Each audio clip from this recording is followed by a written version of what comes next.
तो चाषी मान संपूर्ण रूपे गोटे बड़ खबर निहाती भाव में आपण मैंने खुशी हे आपण मैंने जानिले सबुठु बड़ अपडेट जोटा कि आपण मैंने जानिले बहुत खुशी हे।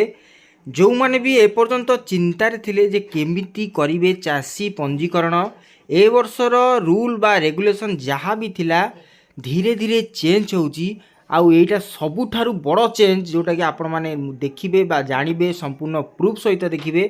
बहुत लोक मो वीडियो रे कमेंट करचंती जहा आपण मानु बहुत बहुत धन्यवाद जो माने मो फेसबुक पेज को लाइक करचंती बा फॉलो करचंती मो यूट्यूब चैनल को सब्सक्राइब करचंती से मानकु बहुत बहुत धन्यवाद। आ जो माने भी कमेंट करचंती जे एटा फेक न्यूज हबो कि नाही एग्रीस्टाक थेले आपण माने टोकन पाइबे कि नहीं तो तार संपूर्ण रूपे सॉल्यूशन मु कहि रखुची विथ वीडियो आपण मानकु देखौची प्रूफ सहित। आउ आपण मानकु जो क्वेश्चन थिला विभिन्न प्रकार क्वेश्चन ए गोटिए वीडियो रे आपण मानकर सबुतिक डाउट क्लियर हो जिवो आउ क्वेश्चन करिया पड़ियो नै सीधा सड़क भाव में आपण माने पंजीकरण करि परिबे। मु आपण मानकु संपूर्ण तथ्य कहवा पूर्व आउ थरे कहि रखुची आपण माने मो फेसबुक पेज को फॉलो करंतु यूट्यूब चैनल को सब्सक्राइब करंतु यूट्यूब रे देखुथिले फेसबुक रे देखुथिले निहाती भाव फेसबुक पेज को फॉलो करंतु अपडेट करि रखंतु जेतेबेले आपण मान पाखरे एई वीडियो पहुँचो अपडेट वीडियो पहुँचो आपण माने निहाती भाव में साहाय्य पाइबे।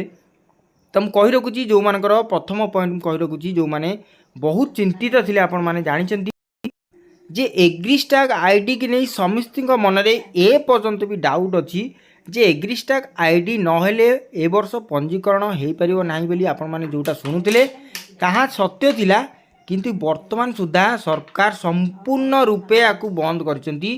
ता अर्थात मु आपण मानु कहि रखुची जे आपण माने एग्रीस्टाक रे आपण माने पंजीकृत न होइथिले भी आपण माने ए वर्ष धान मंडी पंजीकरण करि परिबे।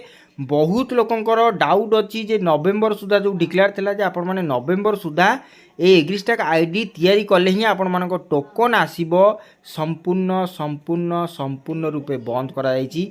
मु कहूची एटा जे ए जो एग्रीस्टाक आईडी सरकार एटी पूरा क्लियर तथ्य देछन। मु आपण मानक वीडियोटी देखौची कही मध्य दउची जे एग्रीस्टाक आईडी आपण मानकर गोटे फार्मर आईडी रूपे क्रिएट होबाक जाउची तार ए धान मंडी सहित कौनसी भी संपर्क नाही जोटा मु कहूनी सेटा मंत्री कहउचंती निहात भार आपण माने वीडियो रे देखुथिबे बा देखिबा को पाइबे।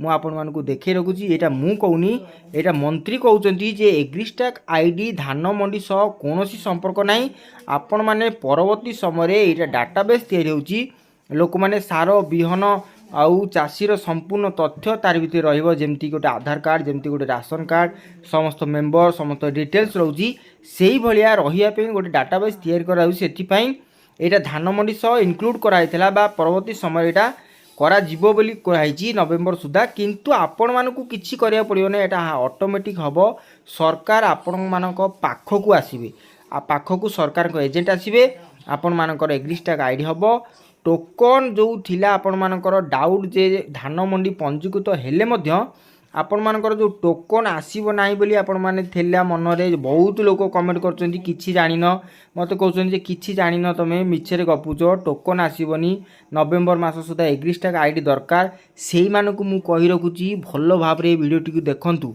मु केबेले मनुरु कहूनी जोटा तथ्य मिलुची से तथ्य को आपण मान पाखे उपस्थापन करूची जो माने जानि पारनाती न्यूज रे देखि पारनाती से माने मध्य एई वीडियोटी को देखि रखंतु जे एइटा मु कहूनी एइटा सरकार बा मंत्री कहउचंती एग्रीस्टाक आईडी धान मंडी सह कौनसी संपर्क नाही एइटा केवल चाषीर डाटाबेस तैयारी पे प्रस्तुत होईची। मु आपण मानकु वीडियोटी देखौची शॉर्ट वीडियोटी तापर पुनर्बार आउ गोटे वीडियो अच्छी देखेबी आउरी मध्य सरल कराई केमिति करिवे टिकिए एई वीडियो ऊपर नजर पकांतु।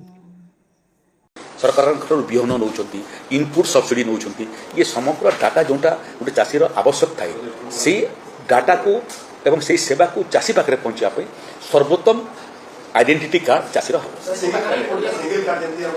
ठीक है आधार कार्ड बोली आजिकल आधार कार्डटा इंटीग्रेटेड हो KYC जो समय है से समय असुविधा से समय चाषी सम्मुखीन हेले ताकू समाधान करागला एबे जो व्यवस्था कराउची व्यवस्था संगे धान बिकिबार कौन संपर्क नहीं आपनकर जो मानकर पंजीकरण काम मोटामोटी सरीगला जो चाषी मैंने गत वर्ष बिकी ए वर्ष बिकिबे नहीं कि टोकन आसब नहीं कि विषय हूँ ଯେ ଯେଉଁ ବ୍ୟବସ୍ଥା ଥିଲା ସେ ବ୍ୟବସ୍ଥା କେମିତି ଆହୁରି ଶାଣିତ ହେବ, ଚାଷୀ ତାର ଅଧିକାର ନିଖୁଣ ଭାବରେ ପାଇବ ଏବଂ ତାର ଗୋଟେ ଆଇଡେଣ୍ଟିଟି କାର୍ଡରେ ତାର ସମସ୍ତ କାର୍ଯ୍ୟକଳାପର ଡାଟାବେସ୍ ରହିବ, ସେଥିପାଇଁ ଏହି କାମ କରାଯାଉଛି। କିଛି ଅସୁବିଧା ନାହିଁ। 6 ଲକ୍ଷରୁ ଉର୍ଦ୍ଧ୍ୱ ଚାଷୀମାନଙ୍କର ଏଗ୍ରିଷ୍ଟେକ୍ ଆଇଡି ଜେନେରେଟ୍ ହୋଇସାରିଲାଣି। ପ୍ରତ୍ୟେକ ଦିନ ରିପୋର୍ଟ ମଧ୍ୟ ଆମ ପାଖକୁ ପହଞ୍ଚିବ। 25 ତାରିଖ ବେଳକୁ 25-26 ତାରିଖ ବେଳକୁ କେତେଟା ଆଇଡି ଷ୍ଟେକ୍ ହେଲା ଆମେ ଜାଣି ପକାଇବୁ। 31 ତାରିଖ ଶେଷ ତାରିଖ ଅଛି। ଯଦି ଶେଷ ତାରିଖ ସୁଦ୍ଧା ହେଇଗଲା ତ ଠିକ୍ ଅଛି। ଯଦି ଆବଶ୍ୟକ ପଡ଼ିବ ସମାପ୍ତ ହୋଇନଥିବ ତାହେଲେ ଅଧିକ ସମୟ ମଧ୍ୟ ଚାଷୀମାନଙ୍କ ପାଇଁ ଦେବୁ। ଦ୍ୱିତୀୟ ବିଷୟ ହେଲା ଯେ ଯେଉଁମାନେ ସବୁ ପ୍ୟାକ୍ସକୁ ଆସିବେ, ସମବାୟ ସଂସ୍ଥାକୁ ଆସିବେ, ସମବାୟ ସଂସ୍ଥାରେ ହିଁ ଆଜିଠାରୁ ସମବାୟ ବିଭାଗ, ରାଜସ୍ୱ ବିଭାଗ ଏବଂ କୃଷି ବିଭାଗର ଅଧିକାରୀମାନେ ରହିବେ ଏମାନଙ୍କୁ ଚାଷୀମାନଙ୍କୁ ସହଯୋଗ କରିବା ପାଇଁ। ତେଣୁ ଯେଉଁମାନେ ଆସିବେ ତାଙ୍କର ସମବାୟ ସଂସ୍ଥାରେ ହେଇଯିବ, ଯେଉଁମାନେ ଆସିବେ ନାହିଁ ତାଙ୍କ ପାଖକୁ କେମିତି ଘରକୁ ଆମେ ପହଞ୍ଚିବୁ ଏବଂ ଏଗ୍ରିଷ୍ଟେକ୍ ଆଇଡି ଜେନେରେଟ୍ କରିବୁ ସେ ବାବଦରେ ମଧ୍ୟ ଆମେ ଯୋଜନା କରୁଛୁ। ତେଣୁ ବିଚଳିତ ହେବାର ବିବ୍ରତ ହେବାର କୌଣସି କାରଣ ନାହିଁ। ଧାନ ବିକ୍ରି ସାଙ୍ଗେ ଏହାର ବିଶେଷ କିଛି ସମ୍ପର୍କ ନାହିଁ। ସମସ୍ତଙ୍କର କାର୍ଡ଼ ହେଲା ପର୍ଯ୍ୟନ୍ତ ଆମେ ଏ ପ୍ରକ୍ରିୟାକୁ ଜାରି ରଖିବୁ। ତ ଦେଖିଲେ ଆପଣମାନେ ଏ ଯେଉଁ ଭିଡ଼ିଓଟି ଦେଖିଲେ ମନ୍ତ୍ରୀ କହୁଛନ୍ତି ଯେ ଏଗ୍ରିଷ୍ଟାକ୍ ଆଇଡି ସହିତ ଚାଷୀ ପଞ୍ଜୀକରଣର କୌଣସି ସମ୍ପର୍କ ନାହିଁ। ଆପଣମାନେ ଟୋକନ୍ ପାଇପାରିବେ, ଧାନ ମଣ୍ଡି ପଞ୍ଜୀକରଣ କରିପାରିବେ, ବିନା ଆଇଡ଼ିରେ ମଧ୍ୟ କରିପାରିବେ, କୌଣସି ଅସୁବିଧା ହେବ ନାହିଁ। ପୁରା ସରଳ କରିଦେଲେ। ଯାହା ଆପଣମାନେ ଚାହୁଁଥିଲେ, ଯାହା ଜନତା ଚାହୁଁଛନ୍ତି, ଯାହା ଚାଷୀମାନେ ଚାହୁଁଛନ୍ତି ତାହା ମଧ୍ୟ ହେଲା। ଆହୁରି ଗୋଟିଏ ବଡ଼ ଅପଡ଼େଟ୍ ଅଛି, ଆପଣମାନେ ଶୁଣିଲେ ଛାତିରେ ହାତ ରଖିଦେବେ, ପ୍ରଭୁ ଯାହା ହେଉ ଏତେବେଳେ ବାଟକୁ ଆସିଲେ ସରକାର ଯେ ଆମମାନଙ୍କ ଦୁଃଖ ଶୁଣିଲେ, ଭଗବାନ ଦୁଃଖ ଶୁଣିଛନ୍ତି ଆପଣମାନଙ୍କର। ଚାଷୀମାନେ ସବୁବେଳେ ହତାଶ ହେଉଥିଲେ, କିନ୍ତୁ ଯାହା ହେଉ ସରକାରଙ୍କ କଣ୍ଠରେ ଭଗବାନ ବସିଛନ୍ତି, ଯେଉଁଟାକି ଆପଣମାନଙ୍କୁ ପୁନର୍ବାର ସରଳୀକୃତ କରାଯାଇଛି। ପୂର୍ବ ବର୍ଷ ଭଳି ଆପଣ ମଧ୍ୟ ଏ ବର୍ଷ ସମ୍ପୂର୍ଣ୍ଣ ସରଳ ରୂପରେ ଚାଷୀ ପଞ୍ଜୀକରଣ କରିବେ। ମୁଁ କହି ରଖୁଛି ଦ୍ୱିତୀୟ ଅପଡ଼େଟ୍ଟି ଆପଣମାନଙ୍କୁ କହି ରଖୁଛି କି ଯେଉଁମାନେ ମଧ୍ୟ ଭାଗ ଚାଷୀ ପାଇଁ ଆପଣମାନେ ପଞ୍ଜୀକୃତ କରୁଛନ୍ତି, ଯେଉଁମାନେ ବହୁତ ଡାଉଟ୍ ଥିଲା ଯେ ଭାଗ ଚାଷୀମାନେ ଆସିବାକୁ ପଡ଼ୁଥିଲା, ସେଇଟା ମଧ୍ୟ ଏ ବର୍ଷ ବନ୍ଦ କରାଯାଇଛି। କାରଣ ଯେତେବେଳେ ଅଭିଯୋଗ ହେଲା ଯେ ଗୋଟେ ଲୋକ ବେଡ୍ ରେଷ୍ଟରେ ଅଛି, ଯେତେବେଳେ ଗୋଟିଏ ଲୋକ ବହୁ ଦୂରରେ ଅଛି, ତାର କନସେଣ୍ଟଟି ବାଏ ମେଲ୍ ହେଉ ବାଏ ପୋଷ୍ଟ ହେଉ ତାର ଦସ୍ତଖତ କରି ଯେତେବେଳେ କନସେଣ୍ଟ ଲେଟର ପଠାଉଛି, ଭାଗ ସେୟାର କନସେଣ୍ଟଟା ପଠାଉଛି, ତ ସେ ଲୋକ ଆସିବା ସମ୍ଭବ ହୋଇପାରିବ କି ନ ହୋଇପାରିବ, ସେଥିପାଇଁ ସରକାର ତାକୁ ମଧ୍ୟ ଉଠାଇ ଦେଲେ ଯେ ଆଉ କିଛି କରିବାକୁ ପଡ଼ିବ ନାହିଁ। କେବଳ ସେଇ କନସେଣ୍ଟ ଲେଟରରେ ଯେମିତି ପୂର୍ବ ବର୍ଷ ଆପଣମାନେ କରୁଥିଲେ ସେଇ ବାୟୋମେଟ୍ରିକ୍, ସେଇ OTP ଦେଇକି, ସେଇ ଆଧାର ଦେଇକି ଆପଣମାନେ ଭାଗ ଚାଷୀ ପଞ୍ଜୀକୃତ କରିପାରିବେ। ଆଉ କୌଣସି ବି ଅସୁବିଧା ଭୋଗିବେ ନାହିଁ ଚାଷୀ ବୋଲି ସରକାର କହିଛନ୍ତି। ତାର ଭିଡ଼ିଓ ମଧ୍ୟ ଥରେ ଦେଖି ରଖନ୍ତୁ। ମୁଁ ନିହାତି ଭାବରେ ସ୍କ୍ରିନ୍ରେ ଦେଖାଉଛି, ଥରୁଟିଏ ନଜର ପକାଇ ରଖନ୍ତୁ। ଯେଉଁମାନେ ବାହାରେ ଜମି ମାଲିକ ଅଛନ୍ତି କିମ୍ବା ଯେଉଁମାନେ ଭାଗ ଚାଷୀ ଅଛନ୍ତି, ଯେଉଁମାନେ ପ୍ରକୃତରେ ଅନ୍ୟର ଜମି ଚାଷ କରିଥାନ୍ତି, ସେମାନେ ମଧ୍ୟ ଯେଉଁମାନେ ଆସିବେ ମୂଳ ମାଲିକର ଯଦି ଲେଖା ନେଇକରି ଆସିଥିବେ ହେଲେ ତାଙ୍କର ମଧ୍ୟ ରେଜିଷ୍ଟ୍ରେସନ୍ ହୋଇଯିବ, ତାଙ୍କର ମଧ୍ୟ ଆଇଡି ଜେନେରେଟ୍ ହୋଇଯିବ। ଆଜି ଏଇଟା ମଧ୍ୟ ମୁଁ ପଚାରୁଥିଲି ଯେ ଜଣେ ଯଦି ବାହାରେ ଅଛି ତାର ଲେଖା ନେଇକି ଜଣେ ଭାଗ ଚାଷୀ ଆସିଲା ତାହେଲେ ତାକୁ କେମିତି ଆପଣ କନଫର୍ମ କରିବେ ଯେ ଏଇ ଲେଖାଟା ପ୍ରକୃତରେ ଯେ ମାଲିକ ତାର ବୋଲିକରି। ମୋତେ ବିଭାଗର ଅଧିକାରୀମାନେ କହିଲେ ଯେ ଯେଉଁଟା ଆସିବ ତାକୁ ଆମେ ସତ୍ୟ ଭାବରେ ଗ୍ରହଣ କରିବୁ। ଯଦି କେହି ତାକୁ ଭବିଷ୍ୟତରେ ତାକୁ ଭୁଲ ପ୍ରମାଣିତ କରିଦେବ ସେ ସମୟରେ ସମସ୍ୟା କରି ଆମେ କାଟିବୁ, ନହେଲେ ଯିଏ ଆଣିକି ଦେବ ତାକୁ ଆମେ ଠିକ୍ ତଥ୍ୟ ଭରିକି ଧରିକରି ହିଁ ଆଇଡି ଜେନେରେଟ୍ ବି କରିବୁ ଏବଂ ପଞ୍ଜୀକରଣ ବି କରିବୁ ଏବଂ ଟୋକନ୍ ମଧ୍ୟ ଇସ୍ୟୁ କରିବୁ, ট্যাগ ମଧ୍ୟ ইস্যু କରିବୁ ଏବଂ ଧାନ 3100 ଟଙ୍କାରେ କିଣିବାର ଯେଉଁ ପ୍ରକ୍ରିୟା ତାକୁ ଜାଣିବୁ।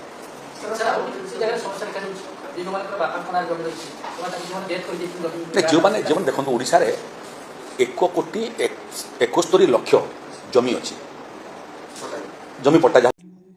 ତ ଦେଖିଲେ ତ ଏଥର ଆପଣମାନେ ମାନିଲେ ତ ଯାହା କହୁଥିଲି ସତ ଥିଲା, ଯାହା ଦେଖୁଛନ୍ତି ସତ ଅଛି ଏବଂ ଏହା ମଧ୍ୟ ସତ୍ୟ। ଆପଣମାନେ ନିହାତି ଭାବରେ ଆଉ ଅପେକ୍ଷା କରନ୍ତୁ ନାହିଁ, ସମୟ ଖୁବ୍ କମ୍। ଯାହା ବି ଆପଣମାନେ କାର୍ଯ୍ୟ କରୁଛନ୍ତି ଭାଗ ଚାଷୀ ହେଉ, ଆଉ ଗୋଟେ କଥା କହି ରଖୁଛି, କନସେଣ୍ଟ ଲେଟର ଯେଉଁମାନେ ପରିବାରର ଥିଲେ ବହୁତ ଲୋକ ନାଁ ଅଛି, ସେମାନେ ମଧ୍ୟ ଯେଉଁ ଆଧାର ଆଉ ଆମର ଯେଉଁ କନସେଣ୍ଟ ଲେଟର ଦେଉଛନ୍ତି, ପୂର୍ବରୁ ଥିଲା ସେମାନେ ଆସିବାକୁ ପଡ଼ୁଥିଲା। ମୁଁ ନିଜେ କରୁଛି ଯେହେତୁ ମୁଁ ଆଜି ଯେତେବେଳେ କରିଲି କୌଣସି ଲୋକର ଆବଶ୍ୟକତା ପଡ଼ିଲା ନାହିଁ, କେବଳ ତାଙ୍କର ଡକୁମେଣ୍ଟ ଆଉ ସେ ଫର୍ମଟି ଅପଲୋଡ଼ ଦିଆଯାଉଛି ଏବଂ ଭ୍ୟାଲିଡେଟ୍ ହେଉଛି, ଯେଉଁଟାକି କେବଳ ଚାଷୀ ଆସି ତାର ନିଜେ କରିପାରିବ। ତ ଏଇଟା ମଧ୍ୟ ସରଳୀକୃତ ହୋଇଗଲା, ସମ୍ପୂର୍ଣ୍ଣ ରୂପେ ସରଳୀକୃତ ହୋଇଗଲା, ଯେଉଁଟାକି ପୂର୍ବ ବର୍ଷ ଭଳି ଆଉ କୌଣସି ବି ଡାଉଟ୍ ନାହିଁ। ଯଦି କୌଣସି ବି ଡାଉଟ୍ ଆପଣଙ୍କର ଅଛି, କୋଶ୍ଚିନ୍ କରୁଛନ୍ତି ତଥାପି ଆପଣମାନେ ବୁଝୁନାହାନ୍ତି, ତ ମୁଁ କହି ରଖୁଛି ବିନା ଦ୍ୱନ୍ଦ୍ୱରେ ଆପଣମାନେ କରନ୍ତୁ। ଧାନ ବିକ୍ରି କରିପାରିବେ, ପଞ୍ଜୀକୃତ ତ କରିପାରିବେ, ଧାନ ବିକ୍ରି କରିପାରିବେ, ଟୋକନ୍ ମିଳିବ, ଭାଗ ଚାଷୀ କରିପାରିବେ, ବହୁତ ଜମି ଯାହା ନାଁରେ ଅଛି ସେମାନେ କରିପାରିବେ, ମାନେ ମଲ୍ଟିପୁଲ୍ ରେକର୍ଡ ଟେନାଣ୍ଟ ଅଛନ୍ତି ସେମାନେ ମଧ୍ୟ କରିପାରିବେ। ଆଉ ସବୁ କରିପାରିବେ ଯେଉଁମାନେ ଭାଗ ଚାଷୀ ଅଛନ୍ତି, ବାପାଙ୍କ ନାଁରେ ଅଛି, ଜେଜେଙ୍କ ନାଁରେ ଅଛି, ସମସ୍ତେ କରିପାରିବେ। କେବଳ ଆପଣମାନଙ୍କୁ ଗୋଟିଏ କଷ୍ଟ କରିବାକୁ ପଡ଼ିବ, ସେମାନଙ୍କର ଆଧାର ଏବଂ ସେମାନଙ୍କର ଡକୁମେଣ୍ଟ ଆଉ ସେ ଯେଉଁ ଫର୍ମ ଅଛି ଆମର କନସେଣ୍ଟ ଲେଟର୍ ଅଛି ତାଙ୍କର ସାଇନ୍ ଦରକାର। ବିନା କନସେଣ୍ଟ ଲେଟର୍ରେ କିଛି ହେଇପାରିବ ନାହିଁ, ସେଇଟାକୁ ଭୁଲି ଯାଆନ୍ତୁ। କନସେଣ୍ଟ ଲେଟର୍ ଦରକାର, ଅର୍ଥାତ୍ ଆପଣଙ୍କ ଭାଗ ଯଦି ସମସ୍ତଙ୍କର ଭାଗ ଆପଣ କରିବାକୁ ଚାହୁଁଛନ୍ତି ତ ତାଙ୍କର ନିହାତି ଭାବେ କନସେଣ୍ଟ ଲେଟର୍ ଦରକାର ଯେ ଆପଣଙ୍କୁ ସେ ସହମତି ଦେଇଛନ୍ତି।